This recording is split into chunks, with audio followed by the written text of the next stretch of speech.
So children, get ready with the text now.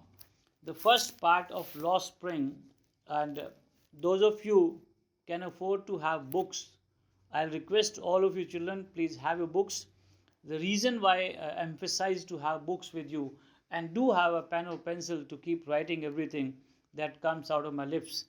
This is, children, the easiest way of not only learning English as a subject, but English as a language. Lots and lots of meanings are coming, lots of words, vocabulary can also be increased. There can be improvement in the pronunciation. Those of you have some problem, English and Hindi, of course the questions will come to you, but then easiest way of empowering yourself with this particular tongue, English. Children, here we go. I'm just reading it for you. So the theme which is there is all related with the children.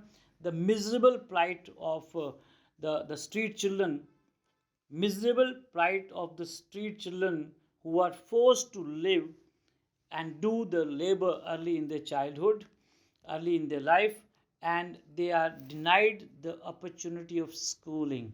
This is the theme. Okay. Here we go, children. See this. Sometimes I find a rupee in the garbage. This is the first part of Lost Spring.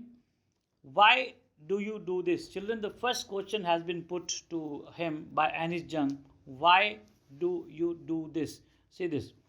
I ask Sahib, whom I encounter, that means she faces every morning scrounging for gold. Children, meaning is coming to you. Have this with you. Scrounging means looking for, means usko ढूंढते हुए. Scrounging for, children, maybe a new word for you. For gold. And I told you, children, in the story itself, that gold here is a figure of speech here, hyperbole. Means किसी भी चीज़ को जब आप बढ़ा चढ़ा कर बोल देते हो. अब गार्बेज है, उसमें कुछ प्लास्टिक उनको मिल रहा है, कुछ कपड़े मिल रहे हैं, कुछ शूज़ मिल रहा है, कुछ वुडन मिल रहा है, कुछ स्क्रैप मिल रहा है, प्लास्टिक, मेटल, ये सब चीज़ें तो ढूंढी जाती हैं वहाँ पे. इसमें गोल्ड की कौन सी बात आएगी? लेकिन क्योंकि वो उसको बेचकर भी कुछ ना कुछ हासिल कर लेंगे, तो इन गरीब बच्चों के लिए हर चीज़ वो बेचने लायक है, which is worth selling, is gold for them. इसलिए इसको गोल्ड बोला गया, hyperbole. Children, figure of speech. So gold in the garbage dumps, dust means heaps, ढेर, of my neighbourhood. Sahib left his home long ago. Left, second form, children, long ago. It is second form. तो काफ़ी समय पहले साहिब अपने घर को छोड़कर आ चुका है. Set amidst the green fields of Dhaka. Yes, green fields of Dhaka. That I told you, Dhaka is the capital of Bangladesh.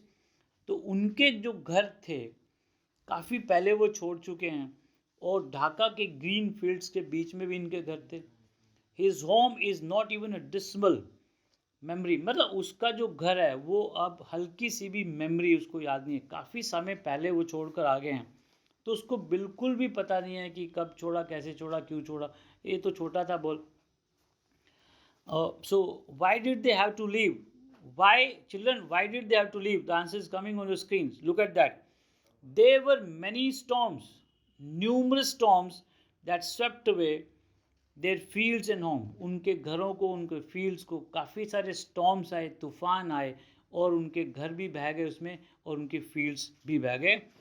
His mother tells him, उसकी माँ उसको बताती है, that is why they left looking for gold. Children, second time this word gold is coming. So it can be, children, a yellow metal, any form of any valuable like used, which is clothes or shoes or bits of furniture, currency notes, or a scrap. Anything which is worth selling is gold for them. So they looking for gold in the big cities where he now lives. Big city, Delhi. So this is the first paragraph, children. I hope you must have a good take of this. And the answer, the question which actually she put, the very first line, why do you do this? Answer is coming to that. Sahib Alam says, I have nothing else to do. मेरे पास और कुछ करने के लिए है नहीं. He mutters, बुदबुदाना, looking away. मतलब वो फेस भी नहीं कर पा रहा, दूसरी तरफ देखता है. Go to school. Now she says go to school. I say glibly, miss carelessly. Miss ने लापरवाही से ये वर्ड बोल दिया. Okay, just out of fun, maybe lips से बोला गया, उसको ऐसे एक्सीडेंटली बोला गया. I say glibly, realising immediately how hollow, miss खोखली, बेगानी, how hollow the advice must sound. Miss कितनी बेमानी आवाज़ है, कितनी खोखली ये बात है, उसको पता है कि पूरा होने वाला नहीं है, लेकिन फिर भी उसने बोल दिया. And he says there is no school in my neighborhood. When they build one, I will. So he wishes to go to the school, but the school is not available. जब भी कभी स्कूल बनाया जाएगा, वो कहता है मैं ज़रूर जाऊँगा. If I start a school, will you come? अब उसने पहले बोला स्कूल क्यों नहीं जाता. अब वो कह रहे हैं कि मैं स्कूल अगर एक बनाऊँ तो क्या तू आएगा. I ask half joking. So half jokingly she says, A few days later I see him running up to me, is your school ready? और कुछ दिनों के बाद उसको देखती है कि वो भागता भागता उसके पास आता है, उससे पूछता है कि आपका स्कूल तैयार है क्या. It takes longer to build a school. School इतनी जल्दी नहीं बन जाता, काफ़ी समय लगता है. I say embarrassed, that means perplexed, confused. Okay, परेशान हो जाती है. I say embarrassed at having made a promise that was not meant. Means एक ऐसा प्रॉमिस कर दिया जिसका कोई मायने नहीं रखता था, कोई मीनिंग उसका नहीं है कि स्कूल जाओ. अब स्कूल है नहीं तो जाए कहाँ से. उसने कहा मैं स्कूल बनाऊंगी, आएगा. उसने कह दिया हाँ मैं बिल्कुल आऊँगा. और जो उसके बाद भागता भागता आ जाता कुछ दिनों के बाद, तो स्कूल तो ना उसको कभी इंटेंशन थी बनाने की, ना भी बना सकती. उसने कह दिया. और फिर वो कह रही कि promise that was made but that won't be kept. But promises like mine, children simile here, like and as, wherever you find, this is a direct comparison.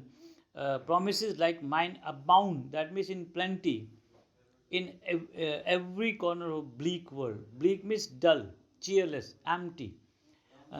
जो कभी पूरा होने वाले, मतलब मेरे जैसे promises तो उनकी लाइफ में हज़ारों लोग करते हैं जो कभी पूरे होते नहीं हैं. After months of knowing him, I asked him his name, Sahib अलम. कई महीनों की जानकारी के बाद उसने ये भी पूछा उससे नाम, चल अपना नाम बता, tell me your name. Sahib अलम. So he is a refugee children from Bangladesh. He says Sahib अलम. He announces. He does not know what it means. Children, it's all present tense. He does not know what it means. उसको साहिब अलम का meaning नहीं पता. If we knew second form, अगर उसको पता होता, its meaning Lord of Universe. So this is the meaning, Lord of Universe. Children, it's an irony in the name itself. Why? The name suggests Lord of Universe, and what does he do? Rag picking. There is a total contrast in the name itself and what he does. Total contrast. He would have hard time believing it. He would have a hard time believing it. मतलब वो कभी मानेगा नहीं कि उसका मतलब नाम से क्या मतलब है और वो काम क्या करता है. It doesn't mean. So he would have hard time believing it. Means what?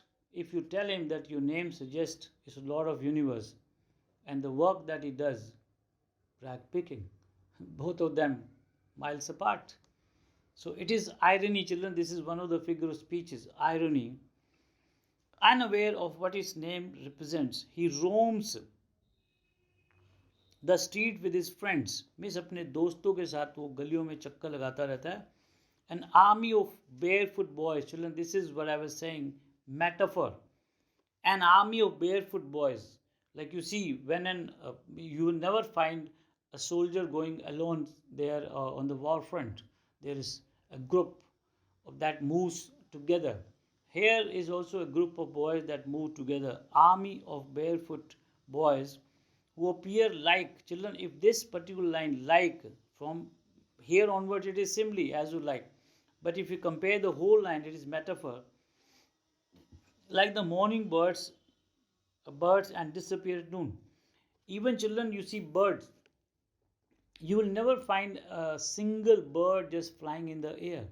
You will have a cluster or number of or a lot of birds that are flying together, and that also just in a semicircle.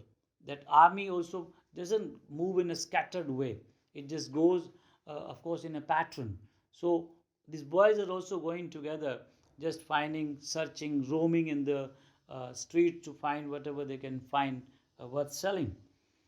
Over the months I have come to recognise each, और कई महीने हो गए तो हर एक बच्चे को वो पहचानने लग गए. Why aren't you wearing chappal, I ask one. अब एक क्वेश्चन और उसने पूछ लिया कि why aren't you wearing chappals. Means एक और लड़का है जिससे उसने पूछा कि आप चप्पल्स क्यों नहीं डाले हुए. माई mother did not bring them down from the shelf. उसने ये कह दिया कि मेरी माँ ने चप्पलें शेल्फ से उतारी ही नहीं. ही आंसर्स सिंपली, और वो बहुत ही सिंपली एक लापरवाही से बोलता है कि मेरी माँ ने जो चप्पलें हैं वो शेड से या शेल्फ से उतारी नहीं. But even if she did, एक और लड़का जो साथ में था उसने कहा even if she did, she means the mother of that boy who says that my mother did not bring them there down from the shelf. दूसरा लड़का बोलता है इवन इफ शी डिड, अगर उसने चप्पलें उतार भी ली शेल्फ से, ads another who is wearing shoes do not match. एक और लड़का है जो शूज़ डाले हुए जो मैच नहीं करता, वो बोलता है कि अगर उसकी माँ ने वो चप्पलें शेल्फ से उतार भी ली तो भी वो डालेगा नहीं. When I comment on it he shuffles his feet. कभी इस पैर पे हो जाता है, कभी क्योंकि नर्वस है थोड़ा तो कभी इस पैर पे कभी इस पैर पे. This is shuffling. He shuffles his feet and says nothing, I want shoes. वो कहता है कि मेरे को जूते चाहिए. से थर्ड बॉय, एक और लड़का है, वो क्या बोलता है, I want shoes says a third boy who has never owned a pair of all his life.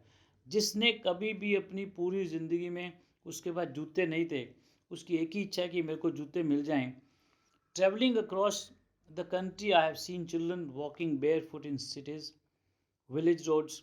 तो पूरे जब वो गांव में चक्कर लगाती है, अब कंट्री का मीनिंग बेटा गांव भी होता है और कंट्री का मीनिंग देश भी होता है. अब पूरे देश में तो वो क्या घूमेगी, गांव से गांव जब जाती है तो क्या देखती है. I have seen children walking bare foot in cities also and even on the village roads as well. It is not lack of money but tradition to stay bare foot. Now it is not lack of funds, it is not lack of resources. Here she is making ample clear कि इतने resources तो हैं, इतने funds तो हैं, इतना पैसा तो है उनके पास कि कम से कम जूते खरीद लें, चप्पलें खरीद लें. लेकिन क्योंकि ट्रेडिशन नहीं है, कन्वेंशन नहीं है, तो वो डालते नहीं हैं. To say is one explanation. I wonder if this is only an excuse to explain away a perpetual state of poverty. अब वो एक बात और कह रहे हैं कि मुझे हैरानी इस बात की है कि चप्पलें ना डालना, जूते ना डालना, क्या आप एक perpetual state of poverty, perpetual means continuous state, मतलब अगर आप गरीब हैं, जूते आपने नहीं डाल रखे, चप्पलें नहीं डाल रखी, तो लोग आपको समझेंगे कि आप गरीब हैं. तो क्या अपने आप को दर्शाने के लिए कि आप गरीब हैं, पावर्टी में रहते हैं, कॉन्टीन्यूस पावर्टी में रहते हैं, उसको दर्शाने के लिए कि आप बिना चप्पलों के आप रहना पसंद करेंगे. तो क्या ये ऐसा एक्सप्लेनेशन हो सकता है चप्पलों के बिना, जूतों के बिना रहना, ये दिखाना कि हम पावर्टी लाइन से नीचे हैं. तो ये ट्रेडिशन है जो बच्चे हैं या दूसरे लोग हैं वो नहीं डालते. लैक ऑफ फंड्स, कम से कम इतने तो ज़रूर हैं कि वो कुछ ना कुछ चप्पलें जूते खरीद सकते हैं लेकिन डालना नहीं चाहते. I remember a story a man from Udupi once told me. वो कहते हैं कि एक आदमी था, उडुपी में रहता था, उसने मुझे एक स्टोरी बताई. As a young boy he would go to school past an old temple. तो एक आदमी था, जो वो लड़का था, as a young boy he would go to school past an old temple, मतलब एक मंदिर है उसके पास से वो गुजर के जाता था. Where is father was a priest. Now अब उसके फादर वहाँ पे एक प्रीस्ट हैं. he would stop briefly at the temple and pray. तो वो जब वो लड़का था, छोटा था, तो वो जब टेम्पल के पास से गुजरता था तो वो प्रे करता था, प्रार्थना करता था कि एक पेयर ऑफ शूज़ मुझे मिल जाएं, I should get a pair of shoes. 30 साल के बाद, 30 years later, I visited his town and the temple which was now drowned in an air of desolation.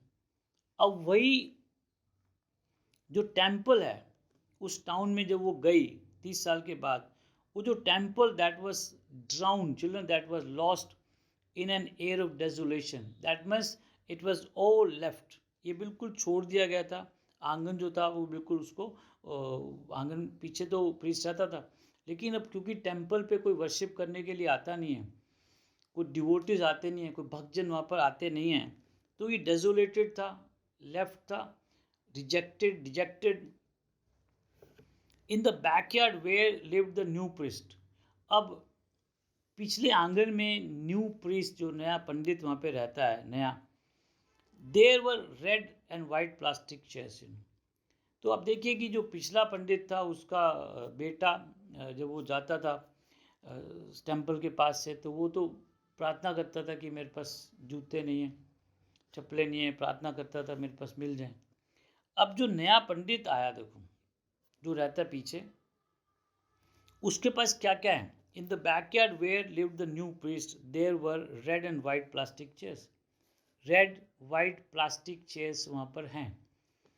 A young boy dressed in a grey uniform, एक लड़का है, young boy dressed in a grey uniform wearing socks and shoes.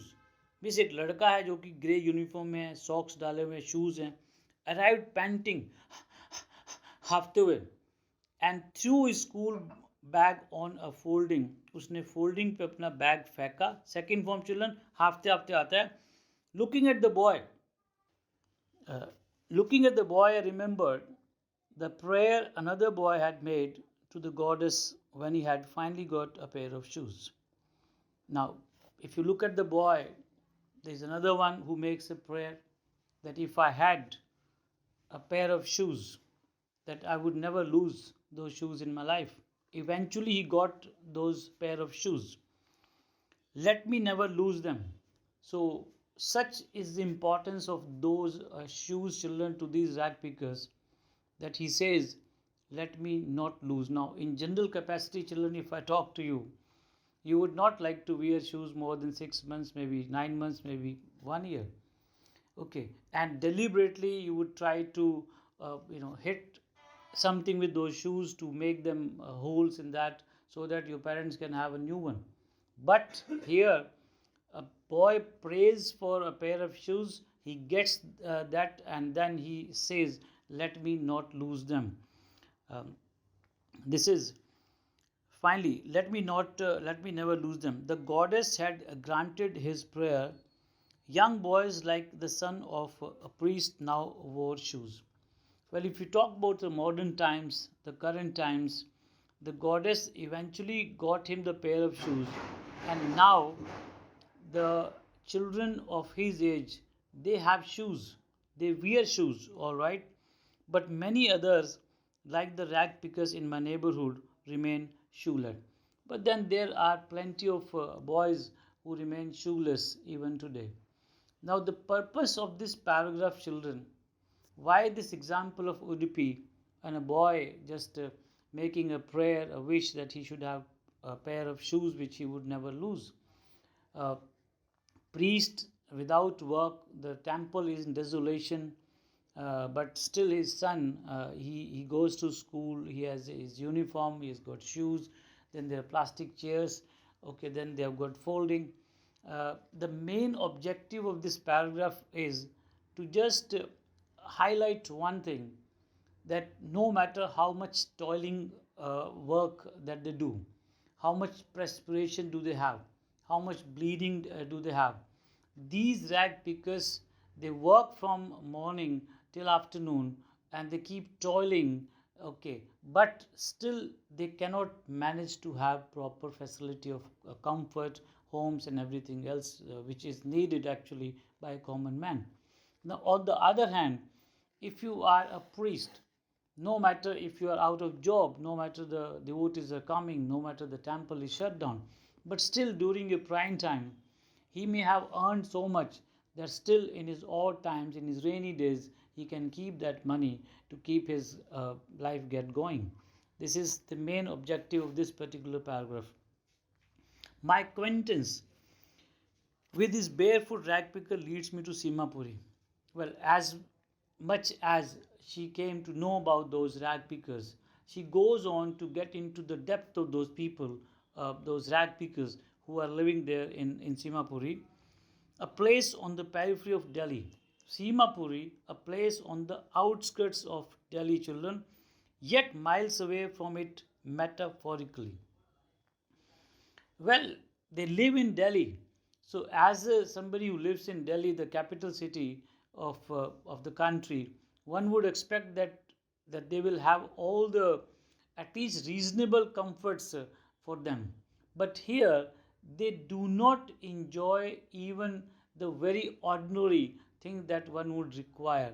So, yes, they are living in Delhi, but as far as their comfort zone is concerned, as far as their competence is concerned, okay, they don't have those facilities as you would actually think. So metaphorically is this: they do live, but they don't have that comfort zone as one would think one must have in Delhi. Those who live here are scatters who came from Bangladesh. Scatters, children, people who are living at various places without their proper uh, without proper acquiring those things, they have these things, but they don't have the actual permits to live there. They don't have the papers, they're just occupying space, place, wherever they can. They pinch their tents and they start living. This is squatters, living illegally, I would say, who came from Bangladesh back in 1971. Now that's the year, children. Since you have to get it MCQs. Now this year is extremely important. कौन से साल में आए? 1971. So four options might be given, children: 1961, 71, 81, 2000 something. So now if you have read it properly, so you'll be able to mark this down. 1971 में वो आए. Sahibs family is among them.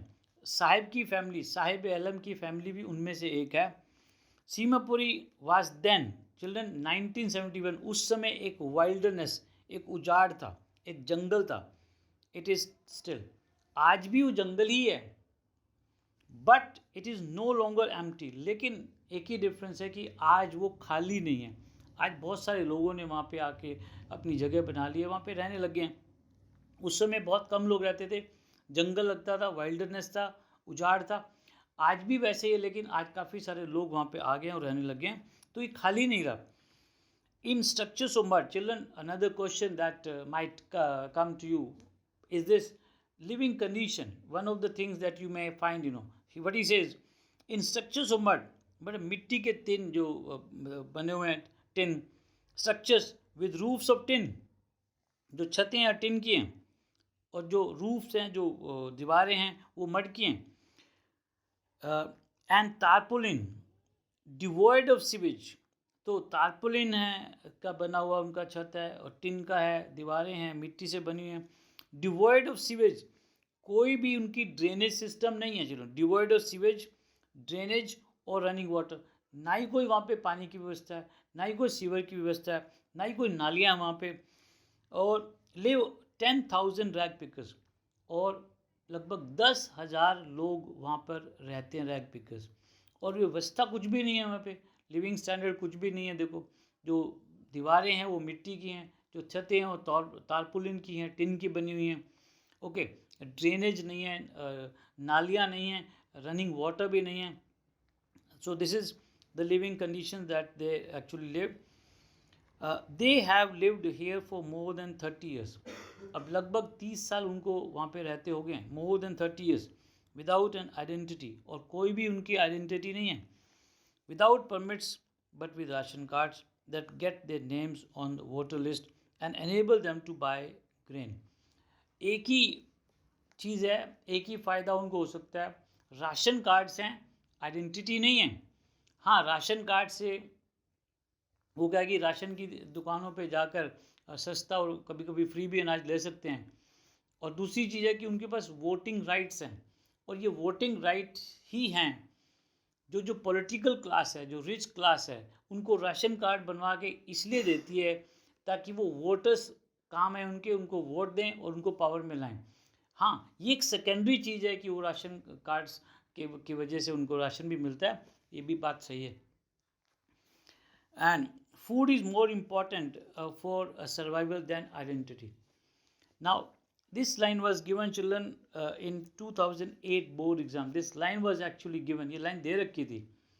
तो अगर आपको चॉइस करनी हो कि फूड चाहिए या आइडेंटिटी चाहिए, अब ये कह रहे हैं कि आइडेंटिटी को उनको जानता है पहचानता है, उसकी कोई ऐसी कोई ज़रूरत नहीं है, लेकिन हाँ फूड की एक परमानेंट सी गारंटी मिल जाती है कि रैग पिकिंग करते हैं, आसपास में जाते हैं और वहाँ के रहते हैं, तो इतना तो रैग पिकिंग कर ही लेते हैं कि फूड का अरेंजमेंट हो जाता है.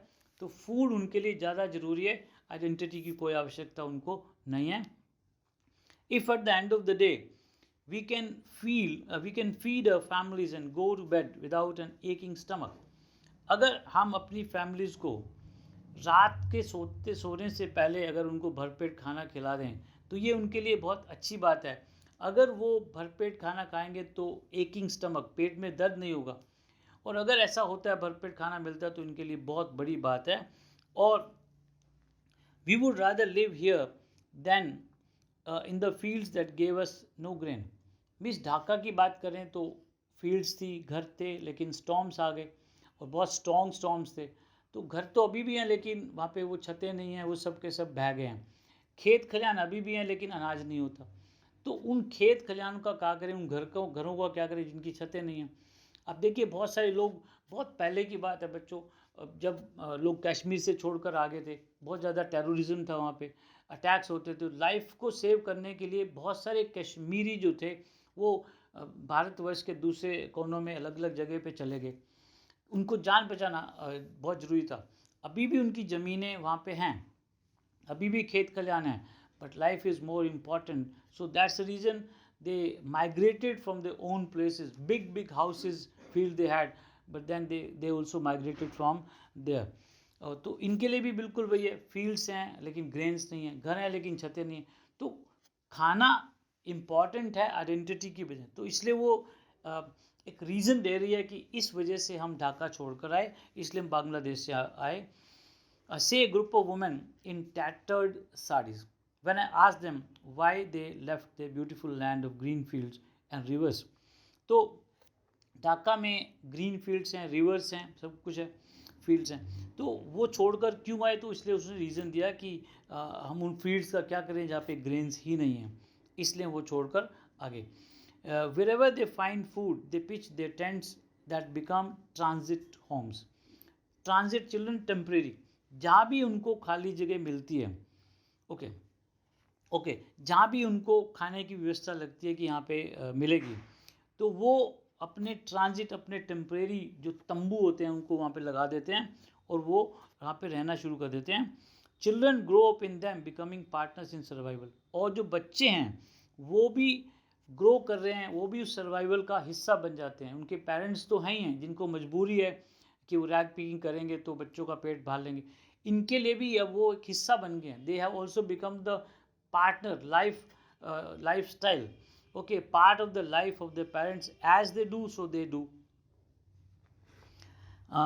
And survival in Seemapuri means rag picking. और अगर सीमापुरी में रहना तो रैग पिकिंग बहुत ही आवश्यक है, ज़रूरी है. थ्रू द ईयर्स, कई सही साल बीत गए, देखो, it has acquired the proportions of fine art. और कई सालों के बाद ये जो है एक proportion, it has acquired the proportion of fine art. Even rag picking children fine art, they do know where to go, when to go, how to go, what to pick, where to go and sell. So precisely they know exactly, they become the masters, they become skilled there in their profession, that is rag picking. This is the meaning fine art. Garbage to them, yes, to these rag pickers is gold. This is third time this word is coming, children. Gold, that actually, yeah, is a hyperbole जिसको बढ़ा चढ़ाकर बोला जाता है. It has acquired, so it is their daily bread, roof over the heads. और ये तो daily bread है, देखो, रैग पिकिंग करना, गार्बेज को उठाना, और that is equal to gold. And roof over the heads even if it is leaking. Roof है, अगर वो लीक भी कर रहा है तो भी कोई फ़र्क नहीं पड़ता, but for a child it is even. और बच्चों के लिए तो रूफ होना बहुत ज़रूरी है, चाहे वो लीक भी कर रहा है. So this is precisely what is there in this paragraph. Now what he says, I sometime find a rupee. कभी कभी उसको 1 रुपया मिल जाता है. इवन 10 रुपये हो, 10 रुपये का भी कभी कभी नोट मिल जाता है, कभी सिक्का मिल जाएगा. Saheb says his eyes lightning up. कभी कभी 1 रुपये, कभी कभी 10 रुपये. जब कभी ऐसा होता है तो उसकी आंखें जो हैं लाइट अप, वो चमक जाती हैं. When you can find a silver coin in a heap of garbage, silver coin in a heap of garbage, you don't stop scrounging. मतलब अगर एक सिक्का मिल गया आपको सिल्वर का, तो वो बंद नहीं कर देते ढूंढना, वो बंद नहीं कर, सर्चिंग बंद नहीं कर देते. उनको एनकरेजमेंट, मोटिवेशन मिलता है कि और ज़्यादा उत्साह से वो ढूंढते हैं कि क्या पता एक और मिल जाए. For there is a hope of finding more. It seems that for children garbage has a meaning different. ऐसा लगता है कि बच्चों के लिए गार्बेज का मीनिंग अलग है और उनके जो बुज़ुर्ग हैं, उनके जो माता पिता हैं, उनके लिए कुछ और मीनिंग है. Different what it means to the parents. Parents के लिए गार्बेज का अलग मीनिंग है, बच्चों के लिए अलग. What's the difference? देखिए क्या डिफरेंस है. For the children garbage meaning it is wrapped in wonder. That means बच्चों के लिए गार्बेज का मतलब, रैग पिकिंग का मतलब इट इज़ वंडर, अजूबा, आश्चर्य. उनको नहीं पता कि गार्बेज ढूंढते ढूंढते कितना प्राइसलेस टाइम उनका ख़राब हो गया, कितना टाइम वो ख़राब कर रहे हैं और उनकी ज़िंदगी ख़राब हो रही है. तो उनके लिए तो एक अजूबा लगता है. For the elders it means survival. अगर बड़ों की बात करें तो ये तो एक सर्वाइवल है, बड़ों के लिए सर्वाइवल है और बच्चों के लिए एक अजूबा है, वंडर है. One winter. अब क्या हुआ बच्चों? One winter morning I see Saheb standing by the fence gate of the neighbourhood club. एक क्लब है नेबरहुड में, पड़ोस में. तो वो फेंस गेट है, तारे लगी हैं उसके बीच बीच में से उनको देख रहा है खेलते हुए. Watching two young man dressed in white playing tennis.